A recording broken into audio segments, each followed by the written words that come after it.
Chapter 2. The First Steps. Raja Yoga is divided into 8 steps. The first is Yama, non-killing, truthfulness, non-stealing, continence, and non-receiving of any gifts. Next is Niyama, cleanliness, contentment, mortification, study, and self-surrender to God. Then comes asana or posture, pranayama or controlling the vital forces of the body, pratyahara or making the mind introspective, dharana or concentration, dhyana or meditation, and samadhi or supine consciousness.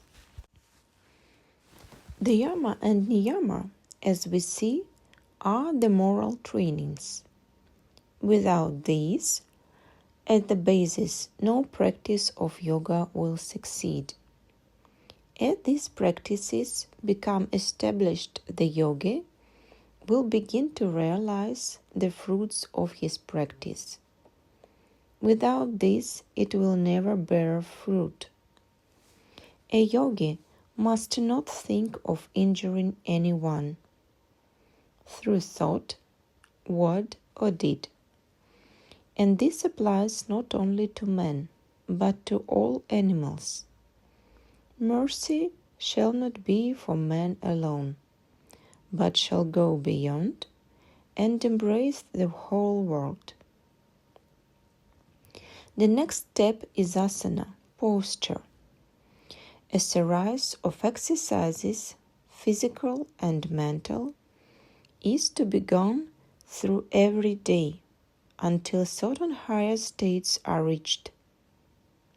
Therefore, it is quite necessary that should find a posture in which we can remain long.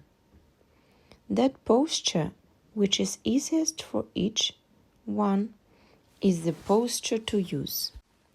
For one man, it may be very easy to think in a certain posture, but this may be very difficult for another.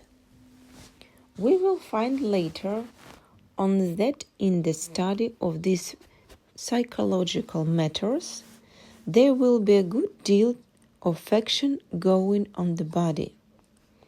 Nerve currents will have to be displaced and given a new channel. New sorts of vibrations will begin.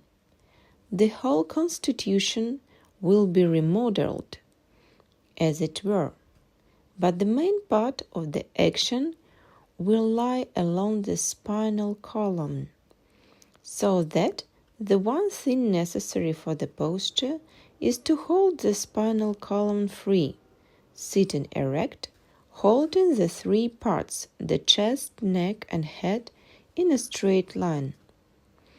Let the whole weight of the body be supported by the ribs, and then you have an easy natural posture with the spine straight. You will naturally see that you cannot think very high thoughts with the chest in. This portion of the yoga is a little similar to the Hatha yoga, which deals entirely with the physical body. The aim of the latter is to make the physical body very strong. We have nothing to do with that here, because its practices are very difficult and cannot be learned in a day, and after all, do not lead to any spiritual growth. Many of these practices you will find in Dilsart and other teachers, such as placing the body in different postures, but the object of this physical, not psychological. There is not one muscle in the body over which a man cannot establish a perfect control. The heart can be made to stop or go on at his bidding, and in the same way, Each part of the organism can be made to work at this bidding. The result of this part of yoga is to make man live long. Health is not the chief idea, the one goal of the Hatha yogi. He is determined not to fall sick, and he never does. He lives long. 100 years is nothing to him. He is quite young and fresh when he is 150, without one hair turned grey. But that is all. A banyan tree lives sometimes 5,000 years, but it is a banyan tree and nothing more. So, if a man lives long, he is only a healthy animal. 1 or 2 ordinary lessons of the Hatha yogis are very useful. For instance, some of you will find it a good thing for headaches to drink cold water through the nose as soon as you get up. The whole day, your brain will be nice and cool, and you will never catch cold. It is very easy to do. Put your nose into the water and make a pump action in the throat. After one has learned to have a firm erect seat, he has to perform, according to the certain schools, a practice called the purifying of the nerves. This part has been rejected by some as not belonging to Raja Yoga, but as so great an authority as the commentator Shankaracharya advises it, I think it fit that it should be mentioned, and I will quote his own directions from his commentary to the Svetasvara Upanishad. The mind whose dross has been cleared away by pranayama becomes fixed in Brahman. Therefore, pranayama is pointed out. First, the nerves are to be purified. Then comes the power to practice pranayama. Stopping the right nostril with the thumb, with the left nostril fill in air, according to one's capacity. Then, without any interval, throw the air out through the right nostril, closing the left one. Again, inhaling through the right nostril, eject through the left, according to capacity. Practicing these 3 or 5 times at 4 intervals of the day, before dawn, during midday, in the evening, and at midnight, in 15 days or months, purity of the nerves is attained. Then begins pranayama. Practice is absolutely necessary. You may sit down and listen to me by the hour every day, but if you do not practice, you will not get one step further. It all depends on practice. We never understand these things until we experience them. You will have to see and feel them for ourselves. Simply listening to the explanations and theories will not do. There are several obstructions to practice. The first obstruction is an unhealthy body. If the body is not in a fit state, the practice will be obstructed.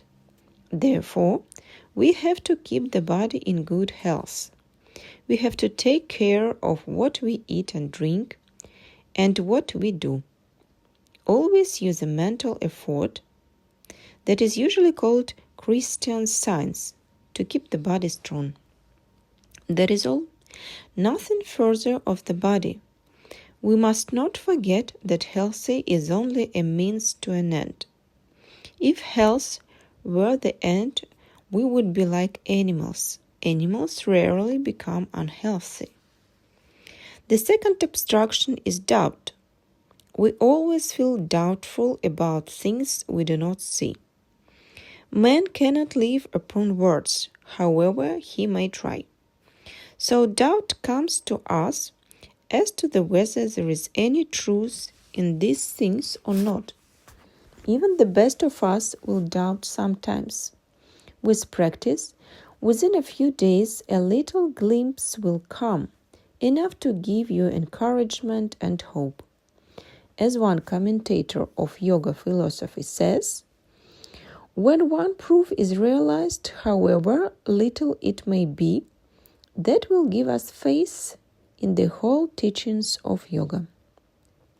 For instance, after the first few months of training and teaching, you will begin to find you can read another's thoughts. They will come to you in a picture form.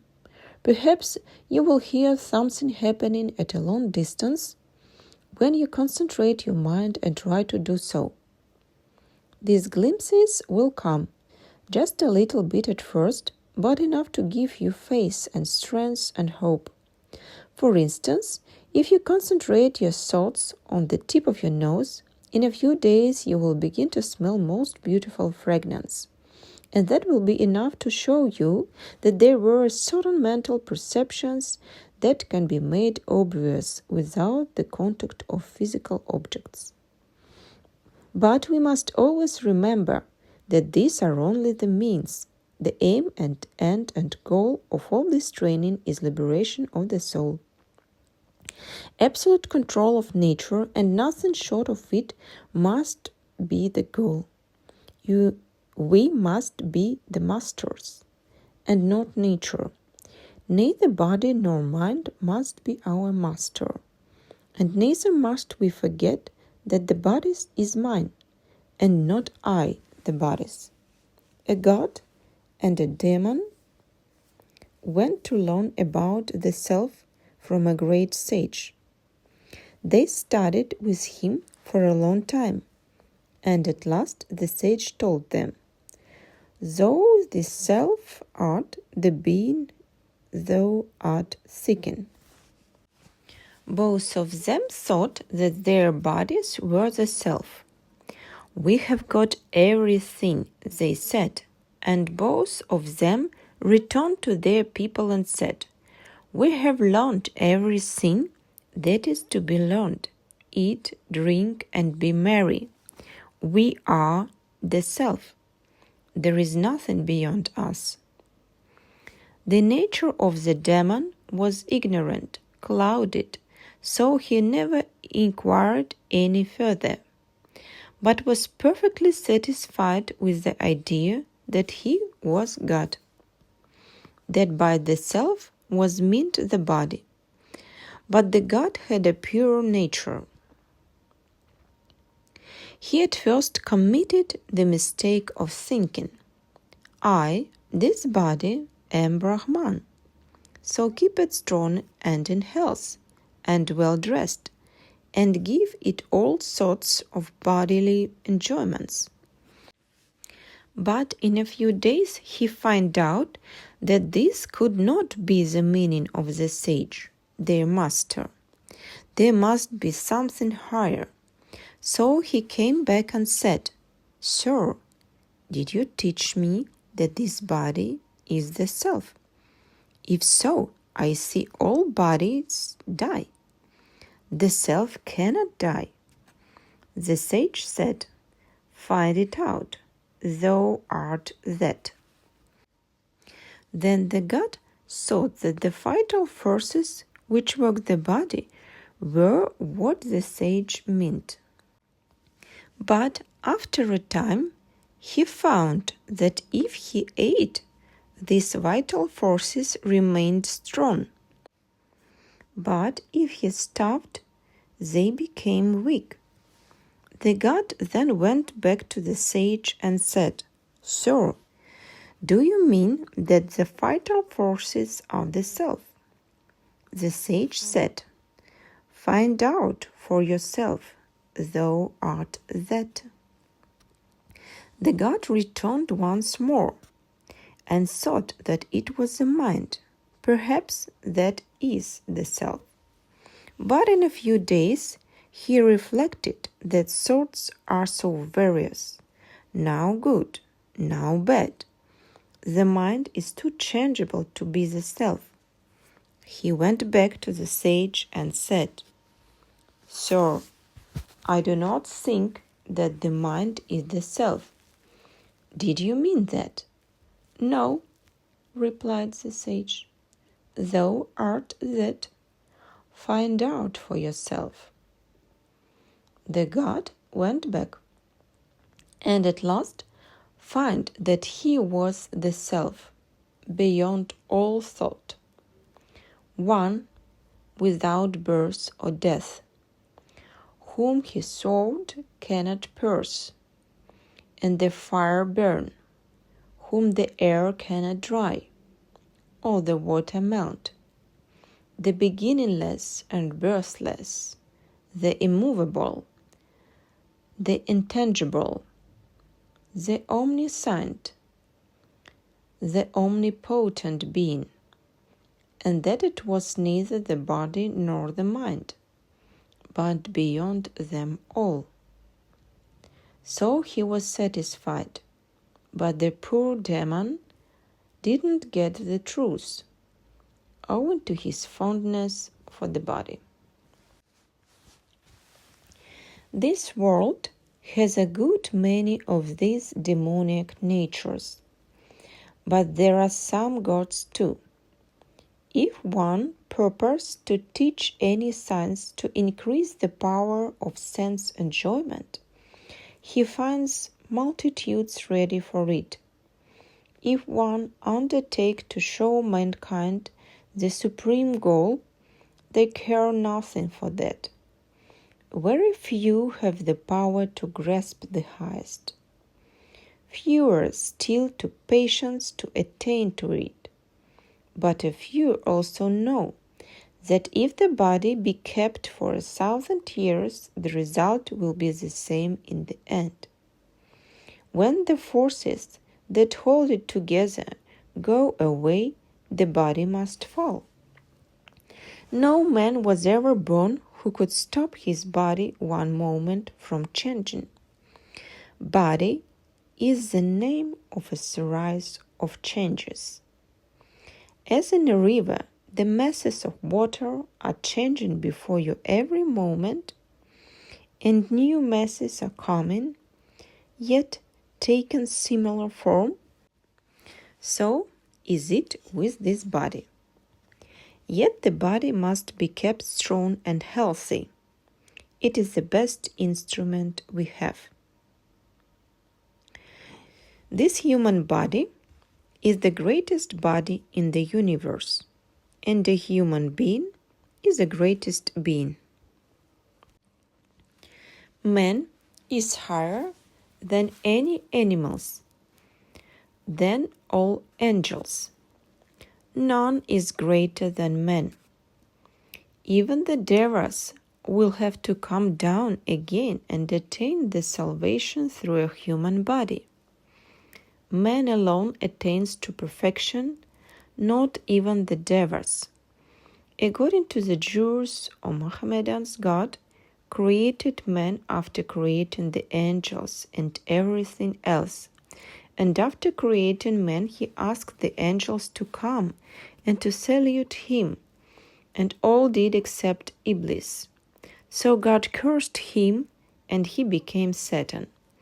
Behind this allegory, it is the great truth that this human birth is the greatest birth we can have. The lower creation, the animal, is dull and manufactured mostly out of tamas. Animals cannot have any high thoughts, nor can angels, and devas attain to direct freedom without human birth. In human society, in the same way, too much wealth or too much poverty is a great impediment to the higher development of the soul. It is from the middle classes that the great ones of the world come. Here the forces are very equally adjusted and balanced. Returning to our subject, we come next to pranayama, controlling the breathing. What has that to do with the concentrating powers of the mind? Breath is like the flywheel of the machine. It is a big engine.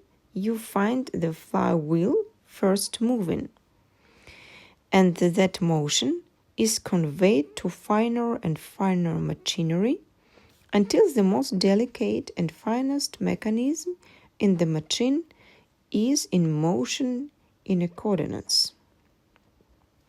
This breath is that flywheel supplying and regulating the motive power to everything in this body. There was once a minister to a great king. He fell into disgrace, and the king, as a punishment, ordered him to be shut up in the top of a very high tower. This was done, and the minister was left there to perish. He had a faithful wife, however, and at night she came to the tower and called to her husband at the top to know what she could do to help him. He told her to return to the tower the following night and bring with her a long rope, a stout twine, a pack thread, a silken thread, a beetle, and a little honey. Wondering much, the good wife obeyed her husband and brought him the desired articles. The husband directed her to attach the silken thread firmly to the beetle, then to smear his horns with a drop of honey, and to set him free on the wall of the tower, with his head pointing upwards. She obeyed all these instructions, and the beetle started on his long journey. Smelling the honey before him, he slowly crept onwards and onwards, in the hope of reaching it, until at last he reached the top of the tower, when the minister grasped the beetle and got the possession of the silken thread. He told his wife to tie the other end to the pack thread, and after he had drawn up the pack thread, he repeated process with the stout twine, and lastly with the rope. Then the rest was easy. The minister descended from the tower by means of the rope and made his escape. In this body of our breath motion is the silken thread, and laying hold of that and longing to control it, we grasp the pack thread of the nerve currents, and from this the stout twine of our thoughts, and lastly the rope of prana, controlling which we reach freedom. We do not know anything about our own bodies. We cannot know. At best, we can take a dead body and cut it in pieces, and there are some who can take a live animal and cut it in pieces in order to see what is inside the body. Still, that has nothing to do with our own bodies. We know very little about them. Why do we not? Because our attention is on discriminating enough to catch very fine movements that are going on within. We can know of them only as the mind, as it were, enters the body and becomes more subtle. To get that subtle perception, we have to begin with the grosser perceptions. So we have to get hold of that which is setting the whole engine in motion. And that is the prana, the most obvious manifestation of which is the breath. Then, along with the breath, we will slowly enter the body. And that will enable us to find out about the subtle forces, how the nerve currents are moving all over the body, and as soon as we perceive that and learn to feel them, we shall begin to get control over them and over the body. The mind is also set in motion by these different nerve currents. So at last we shall reach the state when we have perfect control over the body and mind, making both our servants. Knowledge is a power, and we have to get this power. So we must begin at the beginning, the pranayama restrain the prana. This pranayama is a long subject and will take several lessons to illustrate it thoroughly. We will take it part by part. We shall gradually see what are the reasons for each exercise and what forces in the body are set in motion. All these things will come to us, but it requires constant practice, and the proof will come by practice. No amount of reasoning which I can give you will be proved to you until you have demonstrated it for yourselves. As soon as you begin to feel these currents in motion all over you, doubts will vanish. But it requires hard practice every day. You must practice at least twice every day, and the best times are toward the morning and in the evening. When night passes into day and day into night, it has to pass through a state of relative calmness. The early morning and the early evening are the 2 points of calmness. Your body will have a like tendency to become calm all these times. We will take advantage of that natural condition and begin then to practice. Make it a rule not to eat until you have practiced. If you do this, the sheer force of your hunger will break your laziness. In India, they teach children never to eat until they practiced and worshipped, and it becomes natural to them after a time. A boy will not feel hungry until he has bathed and practiced. Those of you who can afford it will do better to have a room for his practice alone. Do not sleep in this room. It must be kept holy. You must not enter the room until you have bathed and are perfectly clean in body and mind. Place flowers in that room always. They are the best surroundings for a yogi. Also, pictures that are pleasing. Burn incense morning and evening. Have no quarreling or anger or unholy thought in that room.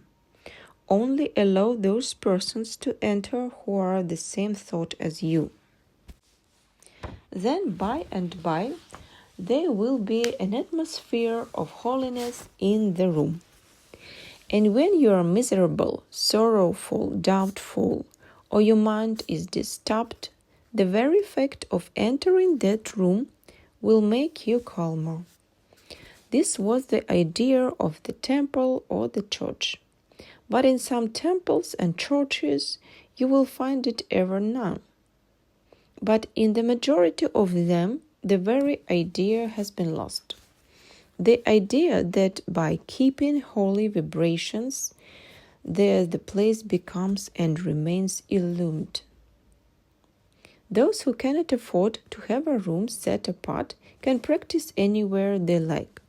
Sit in a straight posture, and the first thing to do is to send a current of holy thoughts to all creations. Mentally repeat, let all beings be happy. Let all beings be peaceful. Let all beings be blissful. So do the east, south, north, and west. The more you do that, the better you will feel yourself. You will find at least the easiest way to make yourself healthy is to see that others are healthy. And the easiest way to make yourselves happy is to see that others are happy. After doing that, those who believe in God should pray, Not for money, not for health, not for heaven. Pray for knowledge and light. Every other prayer is selfish. Then the next thing to do is to think of your own body and see that it's strong and healthy. It is the best instrument you have. Think of it as being as strong as adamant, and that with the help of this body, you will cross this ocean of life. Freedom is never to be reached by the weak. Throw away all weakness. Tell your body that it is strong. Tell your mind that it is strong. And have unbounded faith and hope in yourself.